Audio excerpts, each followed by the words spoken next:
স্বামী বিশেষ সময় অক্ষম হলে স্ত্রীর করণীয় কি হবে? মেয়েদের পেশাবের পরে পানি ব্যবহার করার পরে মোছার জন্য আলাদা কাপড় ব্যবহার করা জরুরি কিনা? হস্তমৈথুনে হবু স্ত্রীর হক নষ্ট করা হয় কিনা? আপন দুই বোনকে একত্রে বিয়ে করা যাবে কিনা? ভাঙা প্লেটে খাওয়া যাবে কিনা? আজানের সময় কিছু খেলে গুনাহ হবে কিনা? টিকটিকি দেখলে কি মারতেই হবে? প্রয়োজনে কি খুঁজে খুঁজে মারতে হবে? বিষয়টা নিয়ে খুব দ্বিধাদ্বন্দ্বে আছি, জানাবেন প্লিজ। অনেক জায়গায় বসে প্রস্রাব করার ব্যবস্থা নেই, দাঁড়িয়ে পেশাব করতে হয়। এরকম পরিবেশ আমরা কি করব? পরিস্থিতির কারণে স্বামী স্ত্রী যদি 5 বছর দূরে থাকে, তাহলে শরীয়ত মোতাবেক স্ত্রীকে কি আবার বিয়ে করতে হবে? অ্যালকোহল যুক্ত পারফিউম ব্যবহার করে নামাজ আদায় করলে নামাজ হবে কিনা? জিন কি মানুষের সাথে সবাস করতে পারে? স্বামী সিগারেট খেলে ওয়াইফের করণীয় কি? নামাজের সময় পাশ দিয়ে কেউ গেলে বা আসলে আমার আম্মু নামাজের ভেতরেই তাকায়, এতে নামাজের কোনো সমস্যা হবে কিনা?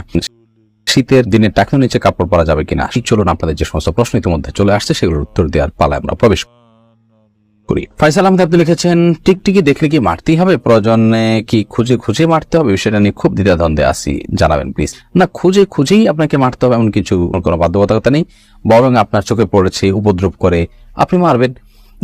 কিন্তু এটার জন্য আপনি খুঁজে খুঁজে বেড়াবেন, এটার পিছে পিছে ঘুরে বেড়াবেন, আপনার অনুসন্ধান করে বেড়াবেন, এই কথা হাদিসে বলা হয়নি। জুলেখা খাতুন আপনি লিখেছেন, নতুন কোনো কাপড় পরে না ধুয়ে নামাজ পড়ে নামাজের কোনো ক্ষতি হবে কিনা? নতুন কোনো কাপড় পরলে সেটা ধুয়েই পড়তে হবে এমন কোনো বাধ্যবাধকতা নেই, কারণ নতুন কাপড় মানেই যে সেটা নাপাক, সেটাতে অপবিত্রতা আছে এমনটি তো নিশ্চিত নন আপনি, তাহলে এটি ধোয়াটা বাদ কেন হতে যাবে?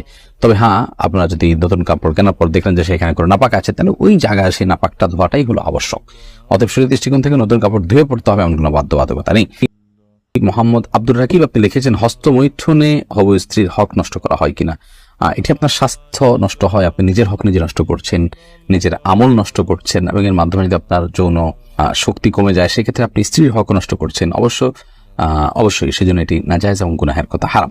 নূর কদর এআইডি থেকে লিখেছেন, স্বামী সিগারেট খেলে ওয়াইফের করণীয় কি? ওয়াইফ তাকে বোঝাবেন, যথাসম্ভব নিজে না পারলে অন্য কাউকে দিয়ে বোঝাবেন, আল্লাহর কাছে দোয়া করবেন, তারপর তিনি যদি ফিরে না আসেন একান্ত তার গুনাহ হবে, ওয়াইফ অন্তত দায় মুক্ত হলেন। শারমিন আক্তার মিলি লিখেছেন, পরিস্থিতির কারণে স্বামী স্ত্রী যদি 5 বছর দূরে থাকে, তাহলে শরীয়ত মোতাবেক স্বামী স্ত্রীকে কি আবার বিয়ে করতে হবে? না, 5 বছর কেন, 10 বছরও যদি কোনো কারণে দূরে থাকে, তাদের মধ্যে বিচ্ছেদ বা তালাক না হয়, তাহলে তারা পুনরায় বিয়ে করতে হবে না, তাদের সম্পর্ক টিকে থাকবে তালাক না হওয়া পর্যন্ত। রাইসানি আপনি লিখেছেন, আজানের সময় কিছু খেলে গুনাহ হবে কিনা? আজানের সময় কোনো কিছু খেলে কোনো গুনাহ হবে না। আমরা অনেকে মনে করি আজানের সময় কিছু খাওয়া পান করা যাবে না, এটা করা যাবে না, ওটা করা যাবে না। আপনি যে কোনো কাজ করতে পারেন, টয়লেটে থাকলে আপনি টয়লেটে কাজও সারতে পারেন।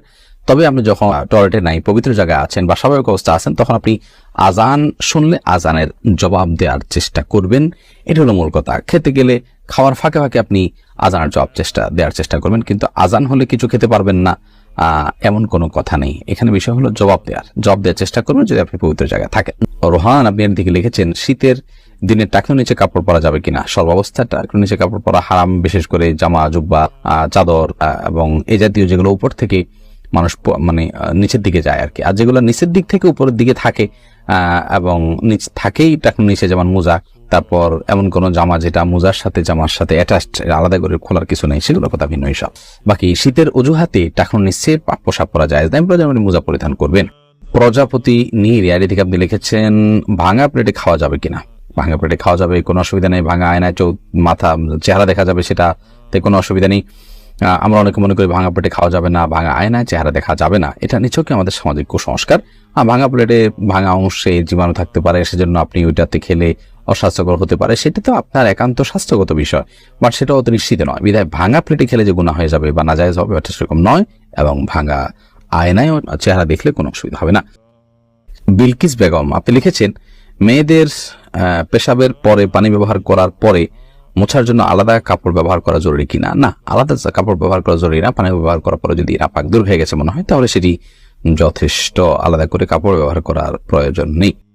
আরিফ রহমান আপনি লিখেছেন, আপন দুই বোনকে একত্রে বিয়ে করা যাবে কিনা? এই বিষয়ে ইসলামিক বিধানকে সম্পূর্ণ হারাম। আপন দুই বোনকে একসাথে বিয়ে করা যাবে না, এমনকি পৃথক করে বিয়ে করা যাবে না। এক বোন স্ত্রী থাকাকালীন সময় অন্য বোনকে বিয়ে করা যাবে না, অর্থাৎ এট এ টাইম দুজন বোন কারোর স্ত্রী হতে পারেন না, এটি হারাম। শুধু এটি নয়, এমন দুজন নারীকে একসাথে স্ত্রী হিসেবে রাখা যাবে না যেই দুজন নারীর একজন পুরুষ হলে আরেকজনের সাথে তাদের নিজেদের বিয়ে জায়েজ হতো না, এরকম সম্পর্কের দুজন নারীকে একসাথে স্ত্রী হিসাবে রাখা জায়েজ নয়।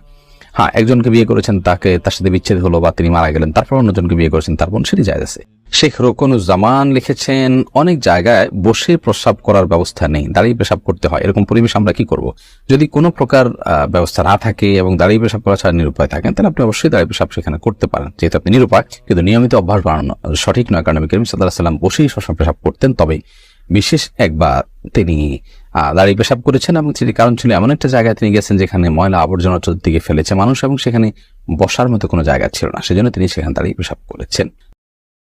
আশফাকুর রহমান আপনি লিখেছেন, স্মৃতিশক্তি কিভাবে বাড়ানো যায়? আমার তেমন কিছুই মনে থাকে না, একদিকে পড়ি অন্যদিকে ভুলে যাই। আল্লাহ মাফ করুন, যদি এই পরিস্থিতি হয় তাহলে সেক্ষেত্রে প্রথমত গুনাহ এবং অপরাধ এবং পাপের কাজগুলো আপনার পরিহার করে চলা উচিত, বিশেষভাবে যত্ন সহকারে। সেই সাথে আল্লাহ তাআলার কাছে দোয়া করা উচিত স্মৃতিশক্তি বাড়ানোর জন্য। এরপর মিনহাজউদ্দিন লিখেছেন, অ্যালকোহল যুক্ত পারফিউম ব্যবহার করে নামাজ আদায় করলে নামাজ হবে কিনা? জায়েজ হয়ে যাবে, বিশেষ করে যে অ্যালকোহল আমরা ব্যবহার করি, এখানে যে পারফিউম ব্যবহার করি এটা যে অ্যালকোহল থাকে এটা কেমিক্যাল, এটা খাবার মানে যেটা পানীয় অ্যালকোহল মদ সেটা এটা না, এটা কেমিক্যাল মাত্র। তারপরেও সালাতের কিছুটা আগে ব্যবহার করলে বাষ্প হয়ে অ্যালকোহলটা উড়ে যাবে, তারপর সালাতে করবেন, সেটা সবচেয়ে সেফ এবং নিরাপদ। তন্নি আইডি থেকে আপনি লিখেছেন, নামাজের সময় পাশ দিয়ে কেউ গেলে বা আসলে আমার আম্মু নামাজের ভেতরেই তাকায়, এতে নামাজের কোনো সমস্যা হবে কিনা? না, অবশ্যই তার দিকে তাকানো উচিত নয়, কারণ সালাতরত অবস্থায় কেউ যাচ্ছে তার দিকে আপনি তাকানোটা আপনার সালাতের যে খুশু এবং ক্ষুদ্র তার বরখেলাফ হয়। বাট যেটি করা উচিত সেটি হলো নবী আলাইহিস সালাম বলেছেন, তোমার সালাতের সামনে যদি কেউ যায় তাহলে সেক্ষেত্রে তাকে বাধা দাও। কোন কোন বর্ণনা আছে তাকে তার সাথে লড়াই লিপ্ত হয়, কারণ সে শয়তান, কারণ সে তোমার মনোযোগকে নষ্ট করছে, তোমার সালাতের এরিয়ার মধ্যে এসে সে তোমার দৃষ্টিকে আকর্ষণ করে ফেলছে এবং মনোযোগে ব্যাঘাত সৃষ্টি করছে। এই জন্য তাকে বাধা দিতে বলা হয়েছে। সেই বাধার অংশ হিসাবে এরকম হাত দিয়ে তাকে ইশারা দিয়ে দেওয়া যেতে পারে যদি সে টের না পায়। আর এর বাইরে তার দিকে তাকিয়ে থাকলে তো কোনো লাভ নাই, বিধায় তাকিয়ে নিজের সালাতের মনোযোগ নষ্ট করার তো কোনো যৌক্তিকতা নেই, বিধায় আপনার আম্মাকে বলতে হবে এই কাজটি করা যাবে না। এরপরে মোহাম্মদ বেলাল হোসেন লিখেছেন, জিন কি মানুষের সাথে সহবাস করতে পারে? জিন মানুষের স্ত্রী মিলনে মানুষের সাথে সামিল হতে পারে বলে বিভিন্ন বর্ণনা থেকে বোঝা যায়। বিশেষ করে যখন বিসমিল্লাহ কেউ পাঠ না করে তখন জিন সেখানে সামিল হয়, খুব ভয়াবহ কথা অবশ্য। তো এই জন্য মুসলমান সব ক্ষেত্রেই, শুধু এটি নয়, আপনার খাওয়া দাওয়াতে জিন সামিল হতে পারে, ঘুমের সময়, বাসা প্রবেশের সময় তার সাথে প্রবেশ করতে পারে। তো এই জন্য বাসা প্রবেশের সময়, খাওয়ার পান করার সময় এবং স্ত্রী মিলনের সময় সমগ্রতে বিসমিল্লাহ বলতে হয়। বিসমিল্লাহ বললে শয়তান আর সেখানে অংশগ্রহণের কোনো সুযোগ পায় না। ইচ্ছে ডানা এআইডি থেকে আপনি লিখেছেন, স্বামী বিশেষ সময় অক্ষম হলে স্ত্রীর করণীয় কি হবে? স্বামী যদি অক্ষম হয় পুরোপুরি এবং স্ত্রী যদি তার যে চাহিদা আছে এটি পূরণ না হওয়ার কারণে তিনি গুনাহে এবং পাপে লিপ্ত হয়ে যেতে পারেন এমন আশঙ্কা তৈরি হয়, তাহলে সেক্ষেত্রে অবশ্যই সে স্বামী থেকে তিনি বিচ্ছেদ নেবেন। যদি সেটা চিকিৎসার অযোগ্য হয়, চিকিৎসার যোগ্য হলে সেটার জন্য অবশ্যই তিনি সময় দিবেন, সুযোগ দিবেন, চেষ্টা করবেন নিজে। যদি তারপরও কোনো উপায় না থাকে এবং চিকিৎসার অযোগ্য হয় তাহলে সেক্ষেত্রে তিনি সেখান থেকে বিচ্ছেদ নিয়ে অবশ্যই অন্যত্র বিয়ের উদ্যোগ গ্রহণ করতে পারেন, শরিয়া সেই অধিকার থাকে।